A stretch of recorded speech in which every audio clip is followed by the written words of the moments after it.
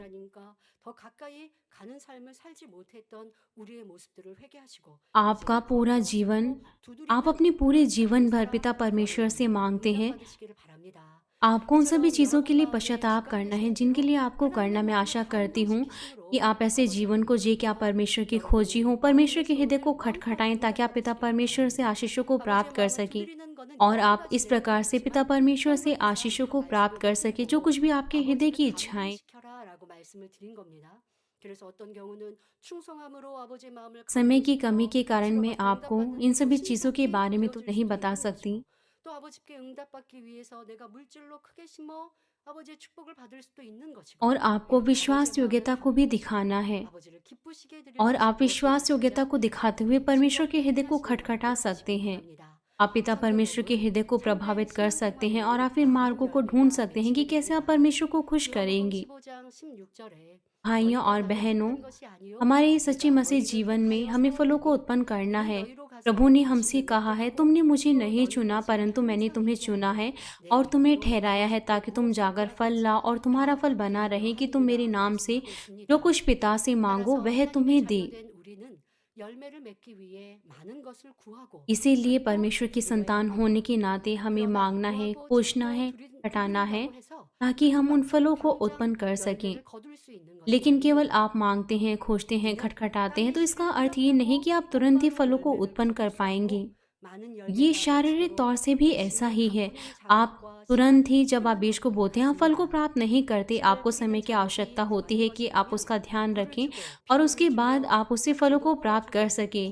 बीज को बोना ये ऐसा है कि हम पिता परमेश्वर से विनती करते हैं, उसमें पानी डालना और उसको उपजाऊ बनाना ये ऐसा है कि हमें अपने हृदय से पापों को दूर करना है। और जो भी समय की ज़रूरत है फलों को उत्पन्न करने के लिए वो समय है कि आपको खटखटाना है। मांगना, खोजना और खटखटाना ये अलग अलग प्रक्रिया नहीं है लेकिन ये एक दूसरे के साथ जुड़ी हुई हैं।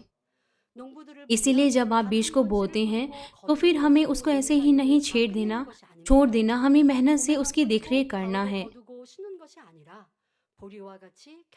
जो किसान होते हैं वो उनको ऐसे ही नहीं छोड़ देते लेकिन वो उसको बोते हैं, उसकी देखरेख करते हैं। हम सर्दी के दिनों में हम चावल के बीज को बोते हैं तो फिर वो कुछ समय के बाद उसकी कटनी काटते हैं। जब वो अच्छे से उनकी देखभाल करते हैं, वो लगातार बिना रुके हुए वो लगातार परिश्रम करते हैं और वो फलों को उत्पन्न करते हैं। जब हम परमेश्वर से मांगते हैं तो हमें बीच में ही नहीं छोड़ देना चाहिए क्योंकि हमें तुरंत ही उत्तर नहीं मिला। जब हम अपने विश्वास में बने रहते हैं, हम मेहनत करके परमेश्वर को खोजते हैं, हम खटखटाते हैं, तब हम बहुतायत से फलों को उत्पन्न कर सकते हैं। बीज को अंकुरित होने के लिए 하나님께 구하는 것이 크면 클수록 하나님을 जब 더 हम 깊이 महंगा 신뢰해야 जो 하는 जिनसेंग होता 해야 है 하는 것입니다. उसकी कटाई 또 करने के लिए हमें 그렇게 बहुत से सालों की 값이 आवश्यकता होती है। 저렴한 것들을 जितना 내가 ज़्यादा आप महान 기뻐하라고 चीज़ें 하는 परमेश्वर से 시간도 मांगते 짧게 हैं तो 걸리지만 उतना ही ज़्यादा 그럴 हमें 수가 पिता 없어요. परमेश्वर को 뭐 प्रसन्न करना है। 콩나물 키운다라고 하면 요즘에 जिस 뭐 प्रकार से अगर हम 가정에서 कहें 파가 बि쌀 कि यदि 때는 आप सस्ते 파를 चीज़ों की 집에서 देखरेख 키우기도 करते हैं तो 하고 आपको ज़्यादा आपको 콩나물을 मेहनत करने की 키우고 आवश्यकता नहीं 좀 싼 होती। 채소 같은 거를 키우는 이러한 주부들도 있었습니다. जब आप 뭐 महंगे 이런 प्याज की 일들은 수고가 많이 필요하지 않아요. 약간의 지식으로만 가능해요. जब 그런데 प्याज महंगे 여쭤봤더니 हो जाते 감사함을 हैं तो फिर 기른다. वो हरे 여러분 प्याज को 저번에 खरीदते हैं 도전하실 और 분이 जो 있겠습니까? गृहिणी होती हैं वो 그것을 उसकी अच्छे से 키고 가꾸는 देखभाल 농부가 करती हैं। 아니라면 또 그런 लेकिन 농부가 जिनसेंग के 되려면 बारे में 많이 क्या है? 공부하고 또 실패도 겪어 나갑니다. कौन 그럼 उनको अपने घर में 여러분들이 उनकी अच्छे 하나님과 से 깊이 देखभाल नहीं करेगा? 신뢰하면 उनकी देखभाल 또 करने 하나님께 के 더 लिए 크게 आपको 응답을 बहुत से 드립니다. श्रम की 또 아버지 आवश्यकता 하나님이 होती है 계획하신 큰 और आप 목적에 उसमें 응답을 बहुत 시키기 बार 위해서 असफल भी हो 더 जाते 많은 हैं। 수고와 시간과 노력이 ऐसा 필요합니다. व्यक्ति बनने के लिए जो 그런데 परमेश्वर 이런 को महिमा दे और 시간들은요, परमेश्वर से उत्तरों 사람이 को 하려고 प्राप्त कर 하지 सके, 않아요. आपको और ज़्यादा 어느 प्रयास 정도 करना 하다가 है, आपको और 포기하죠. ज़्यादा प्रयास 어느 की 정도 आवश्यकता 하다가 है। 힘들다고 लेकिन 떠나버리죠. लोग वैसे प्रयास 그러나 करने को 아버지 इनकार 하나님의 कर देते हैं, 약속은 वो बीच में 분명 ही छोड़ देते हैं, 이루어집니다. 그 약속을 믿는 이들은 그 वो 과정을 बीच 힘들다 में 하지 रोक 않고요. देते हैं। 그 과정도 जो 기뻐하고 परमेश्वर ने हमसे 즐거워합니다. वायदा किया है, 그 निश्चित तौर 과정들을 से 거절하는 परमेश्वर उन 아버지 चीज़ों को 하나님은 हमें देंगे। 큰 जो कुछ 응답과 भी 축복이 यीशु के वायदों पर 아니더라도 भरोसा रखते 그것을 हैं, तो फिर 사랑하시고 वो उसको बोझ नहीं 감당하시겠죠. मानेंगे, लेकिन वो आनंद के साथ 여러분들은 उन सभी बातों का 그것을 पालन करेंगे। 체험하고 있으신지요? 그리고 그런 응답의 아버지 하나님을 온전히 믿고 그 아버지께 हम इन 의뢰하고 आजमाइशों 가지고 से होकर 경험하시면서 जा रहे हैं। 포기했던 내 모습은 아니었는가? 구하고 찾고 두드려 हमें 나가면 परमेश्वर पर 예전엔 भरोसा 안 रखना 했는데 है। वो परमेश्वर जो 지금은요 हमें 할 उत्तर 수가 देता है, 없어요. हमें अपने 지금은 आप को जांचना 가능하십니다. है कि क्या 하신다면 आपने बीच में ही छोड़ 여러분들의 दिया है। 믿음의 소망이 적었기 때문이고 그렇기에 응답받지 못한 것이죠. 이제 다시 회복하시기를 바랍니다. 시편 37편 4절에 또 여호와를 기뻐하라. 저가 मैं 내 आपसे 마음의 विनती करती 소원을 हूँ कि 이루어 आप परमेश्वर के 주시리로다 स्वरूप को पुनः 하셨습니다. प्राप्त करने पाएं। और 그러므로 बाइबल 마음의 हमें 앞을 बताती है, 버리고 यहोवा 하나님의 को अपने सुख 말씀대로 का 살아 मूल जान और वह 하나님의 तेरी 기쁘시게 मनोरथों को 행함으로 पूरा करेगा। 마음의 소원을 응답받는 지혜로운 इसीलिए मैं 여러분들 आपसे विनती 되시기를 करती हूँ कि 바랍니다. आप अपने हृदय से बुराई 결론을 को दूर करें, 말씀드립니다. परमेश्वर के वचनों के 사랑하는 성도 अनुसार जिएं 여러분, और आप 우리 परमेश्वर को 주님께서는 प्रसन्न करें ताकि आप अपने 응답이 हृदय की 있으신 줄 इच्छाओं का उत्तर 믿습니다. प्राप्त करने पाए। मैं आपको इस 찾으면 संदेश का 찾게 해주시고 निष्कर्ष देती 또한 हूँ। भाइयों और 두드리면 बहनों, 열린다고 परमेश्वर ने हमसे 하셨습니다. कहा है यदि हम 이제 मांगते हैं तो वो 구하고 हमें दिया 찾고 जाएगा, 두드려야 할 यदि हम 것이 खोजते हैं तो 무엇인가 वो हमें 알았으니 मिलेगा, 하나님을 यदि हम 믿고 खटखटाते 구하고 हैं तो वो 찾고 हमारे लिए 두드리면 खोलेगा। 마음의 소원을 다 हमने केवल 응답받을 यही 수 नहीं 있는 सीखा कि किस 것입니다. प्रकार से हमें खोजना है, 그런데 मांगना है और 여러분들이 खटखटाना है। 무엇을 जब हम 구하실 परमेश्वर 때 की 그냥 इच्छा के अनुसार जीते 구하지 हैं तो हम 마시고 अपने हृदय की 반드시 इच्छाओं का उत्तर 꿈과 प्राप्त कर सकते 비전을 हैं। 가지고 구하시기 लेकिन जब आप 바랍니다. किसी चीज़ के लिए आप 어떤 विनती 꿈과 करते हैं तो मैं 비전입니까? आपसे 더 विनती 좋은 करती हूँ 천국, कि आप ऐसे ही 하늘의 ना मांगे, 나라에서 लेकिन 더 आप 많은 उसके लिए 상급과 को आप अपना 경배한 सपना 자를 बनाएं और दर्शन 바라며 बनाएं। 구하여야 आपको 하죠. किस प्रकार से उसको 그저 मांगना 주지치 है, 않고 आपको ये 구원받기 सपना देखना है कि 위해서 आपको स्वर्ग 이 में बेहतर 땅에서 स्थान 구하 मिलेगा 이루어가기 और आप 위해서가 स्वर्ग में 아니라 एक ऐसे जन 영원한 बनना चाहते हैं जो 천국에서 बहुत 더 से 큰 자가 आप 되고자 하는 प्रतिफलों को प्राप्त 꿈과 करने 비전이 पाएं। 있어야 합니다.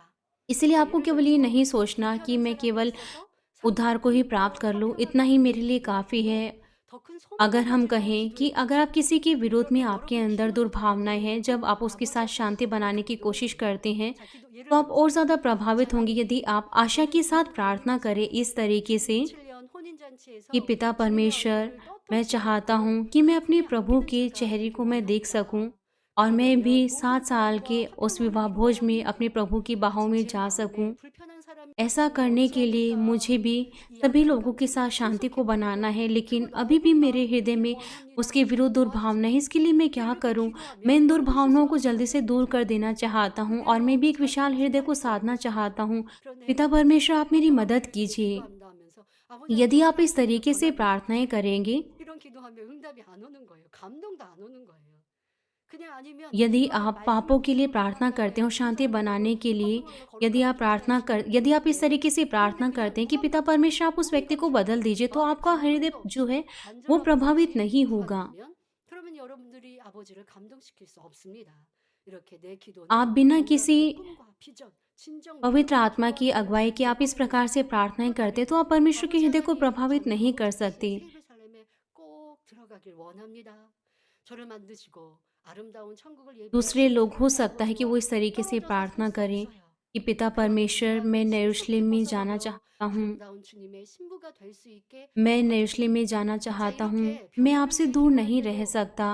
प्रिय पिता, जिसने मुझे बनाया और जिसने मेरे लिए स्वर्ग को तैयार किया, कृपया करके मेरी मदद कीजिए कि मैं पापों को दूर करूं, क्योंकि आप स्वर्ग में बेहतर स्थान में जाने की लालसा रखते हैं। इसलिए आपके अंदर और ज़्यादा जोश होता है, तो फिर पिता परमेश्वर भी प्रभावित होंगे।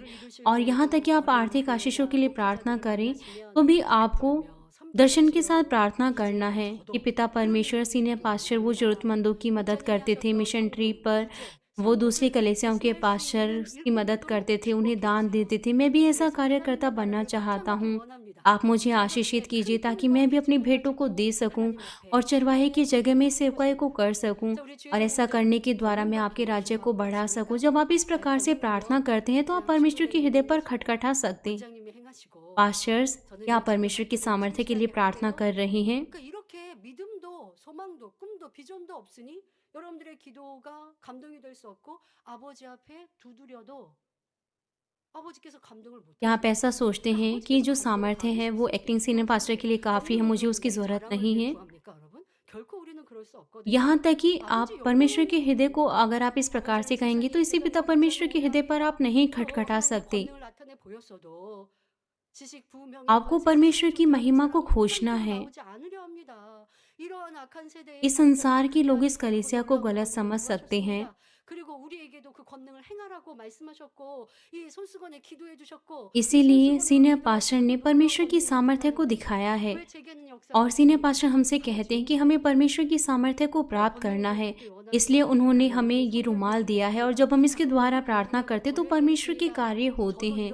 इसलिए पास्टर्स को प्रार्थना करना है, 여러분들도 이렇게 उन्हें इस प्रकार से प्रार्थना करना है कि मैं पवित्र हो जाना चाहता हूँ। 뜻을 찾아 기도하시면 आपको जोशीली प्रार्थना को इस प्रकार से प्रार्थना करना है, आशा रखते हुए और सपना रखते हुए, 마무리하시면서 여러분들에게 큰 और आपको पिता परमेश्वर को प्रसन्न करना है। 기도하는 तब जो आपकी प्रार्थनाएं हैं उनका उत्तर आपको जल्दी मिलेगा। 분이라면 우리 전에 지역장, 도장, 구역장님들 आपको इस प्रकार से दर्शन को रखते हुए पिता परमेश्वर से विनती करना है। डिस्ट्रिक्ट लीडर, सेल लीडर्स, कलीसिया के कार्यकर्ता, आप इस प्रकार से अंगीकार करते थे कि मैं दो गुना 3 गुना जागृति करना चाहता हूँ। आपके पास ऐसा सपना हुआ करता था, क्या अभी भी आपके पास इस प्रकार का सपना है? क्या आपकी जो आशा थी वो अब नहीं है? अब क्या समस्या हो गई? हो सकता है कि आपने प्रार्थना करना रोक दिया है। आपको उस आशा को दोबारा से प्राप्त करना है। यदि आप जोशीले हृदय के साथ प्रार्थना करते हैं, जो हमारी आशा है वो अनंत स्वर की आशा है। इसलिए हमें परमेश्वर से ताकत को मांगना है, हमें परमेश्वर की महिमा को इस पृथ्वी पर खोजना है, तभी हम स्वर्ग में हम महान बन सकते हैं। यदि आपके पास ऐसी आशा है तो फिर जो आपकी प्रार्थनाएं हैं वो बहुत आयत से होंगी, और जब पिता परमेश्वर आपकी प्रार्थनाओं को सुनेंगे तो फिर पिता परमेश्वर भी कहेंगे कि आपके शब्द वो बहुत ज़्यादा मीठे हैं, मेरे कानों में वो बहुत ज़्यादा मीठे लग रहे हैं और मैं भी प्रभावित हूँ। लेकिन यदि आप ऐसी प्रार्थना नहीं करते जो पिता परमेश्वर को प्रभावित करे, आप प्रार्थनाओं में शिकायत करते हैं, आप बड़बड़ाते हैं कि पिता परमेश्वर, मेरे परिवार के सदस्य तो मुझ पर सताव करते हैं, मेरे पास तो घर नहीं है, वो मुझे समस्या देते हैं, तो फिर पिता परमेश्वर वो आपसे क्या कहेंगे? पिता परमेश्वर वो आपकी इन प्रार्थनाओं को नहीं सुनेंगे। यदि आप धन्यवाद और आनंद के साथ प्रार्थना करते हैं तो पिता परमेश्वर वो आपकी प्रार्थनाओं को सुनेंगे। यदि आप सताओं का सामना करते हैं तो आपको सोचना है कि मैं मसीह की सुगंध को फैलाना चाहता हूँ, और आपको सोचना है कि मैं भी वो खंबा बनना चाहता हूँ और मैं अपने परिवार में एक अच्छा उदाहरण बनना चाहता हूँ। पिता, मैं अपने परिवार में एक अच्छा उदाहरण बनने पाऊँ, तो फिर आप अपने विश्वास को थामे रहेंगे और आप लगातार आगे बढ़ते रहेंगे। ऐसी ही स्थिति में आप पिता परमेश्वर के हृदय को खटखटा सकते हैं। आप अलग अलग तरीके से पिता परमेश्वर के हृदय को खटखटा सकते हैं। बहुत सा अंतर होता है जब आप स्वप्न के साथ और इस प्रकार के दर्शन के साथ आप प्रार्थना करते हैं। तो मैं आपसे विनती करती हूँ कि आप पिता परमेश्वर के हृदय को खटखटाने पाएं। 오직 먹으나 입으나 무엇을 하든지 아버지 하나님께 영광을 돌리고자 하는 마음에서 나와야 लेकिन 합니다. ये सभी 서로 चीजें 다 बिना 뭐 किसी 서로를 लालच के 돕고 होनी चाहिए, 기도하라고 केवल पिता 합니다. परमेश्वर को 그냥 महिमा देने के 기도하는데 लिए। 다 내 자랑을 위해서 기도해요? 내가 높아지기 위해서 기도해요? आपको 그것은 बताया 응답되지 गया 않는 है 거예요. कि आपको इस 그렇기 प्रकार से 위해서 그러니까 여러분이 आपको 아버지 प्रार्थनाएं करनी है, 영광을 लेकिन ये 기뻐하시고 प्रार्थनाएं आपकी महिमा के लिए नहीं होनी 위해서라도 चाहिए। 날마다 비진리를 버리고 진리 자체인 하나님 말씀 가운데 거해야 하는 것입니다. 자, 또 꿈과 비전을 가지고 기도하되 और 행함이 ऐसा 아니고 करने 따라야 के लिए 합니다. आपको असत्य 많은 को हर 사람은 दिन दूर 기도할 करना है, 때는 परमेश्वर के 수업으로 वचनों में निवास 사용하며 करना है। 엎드러지게 기도할 और जब 사람이 आप इस प्रकार से 하지만 स्वप्न और दर्शन के 하나님은 साथ प्रार्थना 중심을 करते हैं 두시기에 그저 तो फिर 말로만 आप 하는 उत्तरों को 기도에는 प्राप्त करने 응답을 주지 पाएंगे। 않습니다. बहुत से लोग उस सुंदर 기도한 शब्दों 대로 को 행할 बोलते 때 हैं, लेकिन पिता 하나님은 परमेश्वर वो हमारे 응답을 हृदय को 주시며 देखते हैं। 열매를 केवल 거둘 수 शब्दों के 있습니다. द्वारा हमें उत्तर नहीं 주님의 मिलता। 얼굴을 듣고 जब हम अपनी 그의 प्रार्थनाओं 아들된 के साथ अपने 자녀를 같이 कार्यों को 사랑하기 दिखाते 위해서 हैं, तभी 기도했다면 हम फलों को उत्पन्न कर 불편하게 सकते हैं। 생각되는 यदि 상대를 आप 섬기기 위해 행해야 할 प्रार्थना 수 करते हैं 있도록 कि आप प्रभु के 그렇게 चेहरे को 하나님의 देखने पाए 능력을 स्वर्ग में, तो 보여서 फिर आपको 자녀를 दूसरों की 이해하고 सेवा करनी है। आपको इस प्रकार के 하나님을 कार्यों को 섬기는 दिखाना है, आपको 물질의 दुर्भावनाओं को 축복보다 दूर 하나님의 करना है। तब 영광을 परमेश्वर 그렇게 का 원하는 आनंद आपके 축복보다 अंदर आएगा। 현재도 आप उसे 충분한 क्षमा 것이 करने 무엇인가 पाएंगे, आप 찾아 उसे प्रेम 수고해야 करने 합니다. पाएंगे। 또한 यदि आप 없는 आर्थिक आशीषों को 채로 प्राप्त करके 힘써 परमेश्वर को महिमा 부지런히 देना चाहते 주님을 हैं, 돌아보아야 तो हमें 하십니다. उन क्षेत्र को ढूंढना है जहाँ पर हम विश्वास योग्य नहीं रह पाए। यहाँ तक कि आपके पास काफ़ी नहीं है तो भी हमें ज़रूरतमंदों की मदद करना है जो हमारे आसपास है। जब हम इस प्रकार के कार्य करते हैं, तब हम पिता परमेश्वर से उन उत्तरों को प्राप्त कर सकते हैं। क्या अभी भी आपके पास नेशले में जाने की आशा है? क्या आपके पास दर्शन है संपूर्ण आत्मा में आने का जब हमारे चरवाहे हमारे पास नहीं है? या आप जोश के साथ आप पिता परमेश्वर को ढूंढते हैं? यदि आप इन चीज़ों को भूल गए हैं तो मैं आपसे विनती करती हूँ कि आप इसे दोबारा से प्राप्त करने पाएँ और आज से आप और ज़्यादा जोश के साथ इन चीज़ों को मांगें। मैं प्रार्थना करती हूँ कि जब हम दोबारा से अपने प्रभु से मिलें तो हम सभी अपने प्रभु की बाहों में हों। मैं आशा करती हूँ कि आप आज के संदेश को जीवन की रोटी बनाने पाएँ, जो कुछ भी आशीषें बाइबल में लिखी हैं, और आप अपने हृदय की इच्छाओं का उत्तर प्राप्त करने पाए। और ऐसा करने के द्वारा मैं प्रभु के नाम से प्रार्थना करती हूँ कि आप आशीषित मसीह जीवन बनने पाएँ जो केवल पिता परमेश्वर को महिमा दे। आइए आज के संदेश को सोचते हुए हम साथ मिलकर प्रार्थना करेंगे। 찾기 위해 힘써 노력하며 자신을 저 복종시켜 나가야 할 것이며 또 응답하시고 축복하시는 크고 넓으신 아버지의 마음을 힘써 두드려야 하겠습니다. 그것은 바로 죄를 버리고 악을 버리며 기도할 때에 아버지 하나님께서 기쁘시고 감동되셔서 우리에게 신속히 응답해 주신다 말씀드렸습니다. 우리 모든 성도님들이 이렇게 아버지 하나님의 기뻐하시는 뜻에 조금도 어긋남 없이 아버지가 바라시는 영의 기도를 올림으로 우리의 육의 필요 모든 것들도 응답받기에 부족함이 없는 성도님들 되게 하여 주옵소서. 우리가 가졌던 새 예루살렘 온영의 꿈과 비전을 잃어버린 성도들이 있다면 신속히 회복할 수 있도록 은혜 주옵시고 성령의 충만함으로 덧입혀 주옵소서. 감사드리며 우리 주 예수 그리스도 이름으로 기도하옵나이다. 아멘. 영상을 통하여 당회장님의 धन्यवाद पिता, प्रभु यीशु मसीह के नाम से प्रार्थना करते हैं, आमीन। इस समय हम सीनियर पास्टर की वीडियो के द्वारा बीमारों के लिए प्रार्थना को ग्रहण करेंगे। यदि आप बीमार हैं तो आप अपने बीमार अंगों पर अपने हाथों को रखें, और यदि आप बीमार नहीं हैं तो अपनी छाती पर हाथ रख के इस प्रार्थना को ग्रहण करें। हालेलुया। सर्वशक्तिमान हमारे प्रेमी पिता परमेश्वर, कृपया करके अपना हाथ सभी विश्वासियों पर रखें जो इस वक्त इस प्रार्थना को ग्रहण कर रही हैं। समय और दूरी को मिटाते हुए अपना हाथ उन पर रखें जो इस समय जिसे इनके द्वारा इंटरनेट के द्वारा शाखा कलीसिया और संघीय कलीसियाओं में और परमेश्वर की संतान संसार भर में ग्रहण कर रही हैं। हृदय से विश्वास करने की योग्य उन्हें विश्वास दीजिए और नकारात्मक विचार और शक दूर कीजिए। तमाम कलेश और आजमाइशें दूर कीजिए। सिर से लेकर पैर तक सभी अंदरूनी अंग, कोशिकाएं, उत्तक और तंत्रिकाएं और जो भी बीमार अंग हैं उन्हें पवित्र आत्मा की आग के द्वारा झुलसा दीजिए और मूल ज्योति के द्वारा यीशु मसीह के नाम से मैं आज्ञा देता हूँ, शत्रु दुष्ट शैतान तमाम बीमारियां, रोगाणु, विषाणु, निर्बलताएं दूर हों, ज्योति आ जाए। कृपया उनके तमाम असाध्य और अंधकारी रोग पवित्र आत्मा की आग के द्वारा जला दीजिए। सभी प्रकार की महामारियां, मलेरिया सहित दूर कीजिए। सभी संक्रामक रोग जैसे कि जुकाम और बुखार दूर हो। सभी प्रकार के रोगाणु और विषाणु से उन्हें सुरक्षा दीजिए। पेट, फेफड़े, जिगर, छाती, यूटेराइन और आंतों के कैंसर से उन्हें चंगा कीजिए। एड्स, लुकीमिया, दिमागी रक्तघात, उच्च और धीमा रक्तचाप, मधुमेह, जलन, थायराइड की समस्याएं, हृदय, फेफड़े, स्त्री रोग और सभी सूजन और जलन दूर होने पाए। पोलियो, लकवा, गठिया और हर्निया से उन्हें चंगा कीजिए। पीठ दर्द, सिर दर्द, मानसिक दर्द और सभी दूसरे दर्द गायब हो जाएं। मिर्गी, स्वलीनता, उदासी, तंत्रिका रोग और दूसरी मानसिक बीमारियां दूर हों।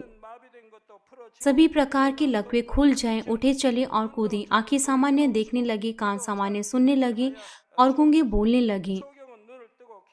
सभी प्रकार के दुर्घटना के दुष्प्रभाव से उन्हें चंगा करें। उनकी टूटी हड्डियां जोड़ दीजिए। उन्हें जलन से ठीक कीजिए। जलन और दहन संवेदना उनसे दूर होने पाए।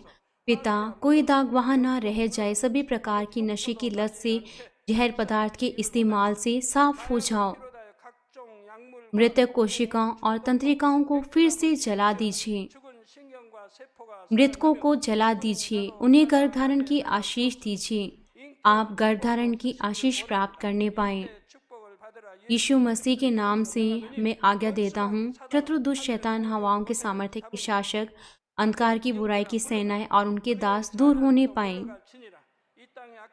बुरी, अशुद्ध, झूठी और धोखे की और अलग करने वाली आत्माएं और तमाम अंधकार के बल दूर हों। दुष्टता के बंधन खुल जाएं। अंधकार दूर हो, ज्योति आ जाए। पिता परमेश्वर, उन्हें ताकत दीजिए कि वो प्रार्थनाओं में पुकारे। पापों को दूर करने की उन्हें ताकत दीजिए और वो पवित्र हो जाएं। जब उनका प्राण समृद्ध होता है, वे सब बातों में भले चंगे रहें और उनके परिवारों में भी सुसमाचार का प्रचार हो। उन्हें सुरक्षा दीजिए सभी दुर्घटनाओं और विपत्तियों से पूरे सप्ताह भर और आशीष दीजिए कि वो एक समृद्ध जीवन बिना किसी समस्या के जीने पाएं। पवित्र आत्मा की अग्नि में बाड़ी में स्वर्गीय सेना, स्वर्गदूतों और अपनी धधकती आंखों के द्वारा अपने सभी बच्चों को, उनके घर, कार्यशाला और व्यापारों को सुरक्षा दीजिए। विद्यार्थियों को बुद्धि और समझ दीजिए। जोश और जुनून, मेहनत से पढ़ाई करने के लिए उन्हें दीजिए। कृपया उनके हृदय और मनों को सांसारिक चीजों से बचाएं और वो परमेश्वर को और अधिक जोश के साथ प्रेम करने पाएं। चाहे आपके बच्चे खाएं, पिए या जो कुछ भी करें, वो इन सब बातों में आपको पिता परमेश्वर महिमा देते हुए अपने जीवन को जीने पाएं। वो जीवित परमेश्वर की गवाही यह कहकर देने पाए कि मैं परमेश्वर से मिला हूँ, मैंने परमेश्वर का अनुभव किया है, उससे उत्तर और आशीषें प्राप्त की हैं। पिता परमेश्वर, आपका धन्यवाद। सारी महिमा केवल आपको मिले। हमारे प्रभु यीशु मसीह के नाम से मैं प्रार्थना करता हूँ। 만민 찬양 아멘. 92장 목자의 성을 부르시며